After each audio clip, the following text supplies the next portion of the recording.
Tingin-tingin lang ako. Walang pilit mo yung nag-propose sa akin.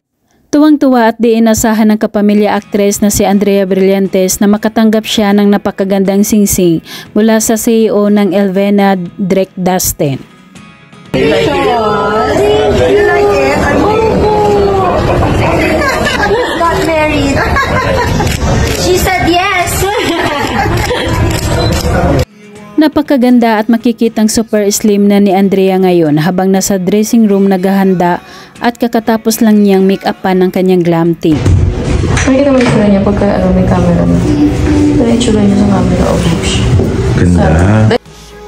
Bagay sa kanya ang suot na black sleeveless long dress at nakataling mahabang buhok. Nag-guest si Andrea Brillantes sa programang Star Magic Spotlight Press Con hosted by I. De La Cruz.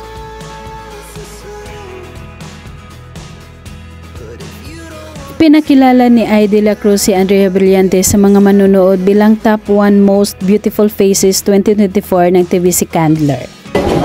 And just recently, she claimed the #1 spot on the annual Top 100 Most Beautiful Faces list. Pagkatapos ng kanyang press con, nanatiling nakatayo si Andrea at hinarap isa-isa ang mga press para sa kanyang pictorial.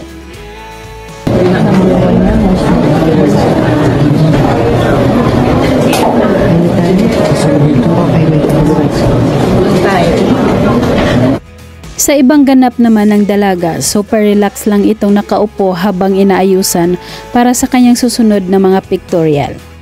Iba't ibang looks at attire ang ginawa sa kanya dito at talaga namang lahat ay nababagay sa dalaga. Napakasimpleng kasuotan habang tuwang-tuwang hawak ang isang manok at sumasayaw pa si Andrea Brillantes sa isang farm.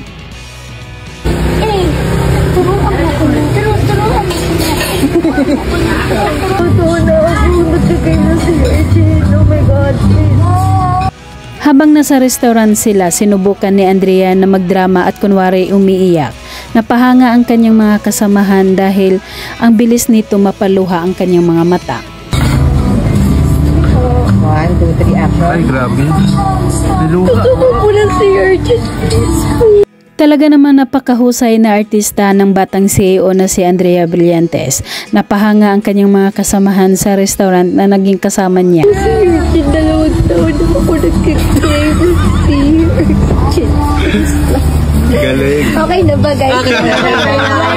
Yes. Galing. Super cute naman ni Andrea habang inaayusan at meron itong ibang looks sa kanyang makeup at ang akala ng kanyang glam team ay pusa siya.